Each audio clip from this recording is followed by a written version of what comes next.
ang mga dapat gawin upang pagpalain ng Diyos. Ika-30 Kabanata.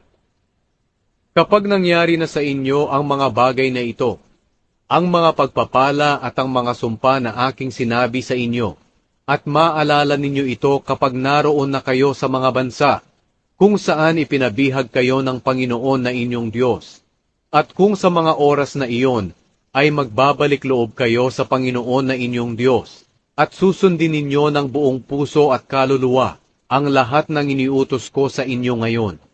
Kaaawaan kayo ng Panginoon na inyong Diyos, at titipunin mula sa lahat ng bansa, kung saan ipinabihag niya kayo.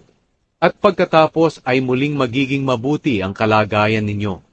Kahit itinaboy pa niya kayo sa pinakamalayong bahagi ng mundo, titipunin pa rin kayo ng Panginoon na inyong Diyos, at pababalikin sa lupain ng inyong mga ninuno, at aangkinin ninyo ito. Pauunlarin at padadamihin pa niya kayo, kaysa sa inyong mga ninuno. Babaguhin ng Panginoon na inyong Diyos ang mga puso ninyo, at ang mga puso ng inyong lahi, para mahalin ninyo siya ng buong puso't kaluluwa, at mabubuhay kayo ng matagal.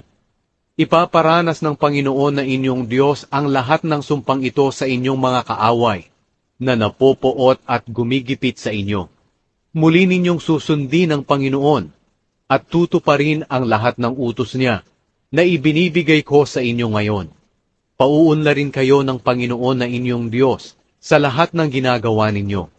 Pararamihin niya ang inyong mga anak, mga hayop, at ang inyong mga ani, dahil natutuwa ang Panginoong pagpalain kayo, gaya ng pagpapala niya sa inyong mga ninuno. Mangyayari ito kung susundin ninyo ang Panginoon na inyong Diyos, at tutuparin ang lahat ng utos niya at tuntuning nakasulat sa aklat ng kautusan. At kung manunumbalik kayo sa Kanya ng buong puso't kaluluwa, hindi mahirap unawain at gawin ang mga utos na ito, na ibinibigay ko sa inyo ngayon. Wala ito sa langit, para magtanong kayo, sino ba ang aakyat sa langit para kunin ito, at ipahayag sa atin upang masunod natin? Wala rin naman ito sa kabila ng dagat, para magtanong kayo, sino ba ang tatawid sa dagat, para kunin ito at ipahayag sa atin, upang masunod natin? Nasa inyo ito, sa bibig at puso ninyo, kaya sundin ninyo ito. Makinig kayo, sa araw na ito pinapapili ko kayo, buhay o kamatayan, kasaganaan o kahirapan.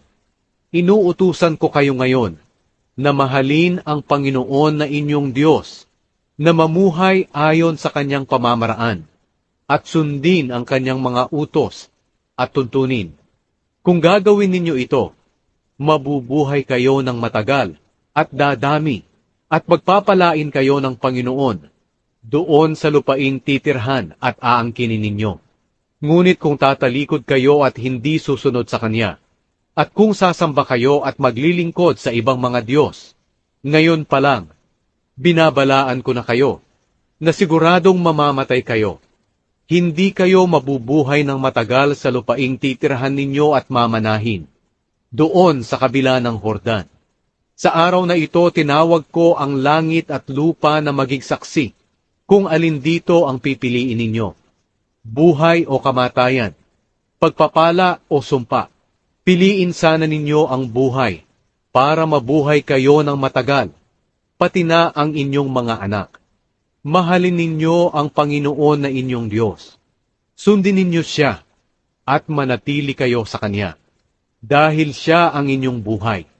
Kung gagawin ninyo ito, mabubuhay kayo ng matagal, doon sa lupain na ipinangako niyang ibibigay sa inyong mga ninuno, na sina Abraham, Isaac, at Jacob.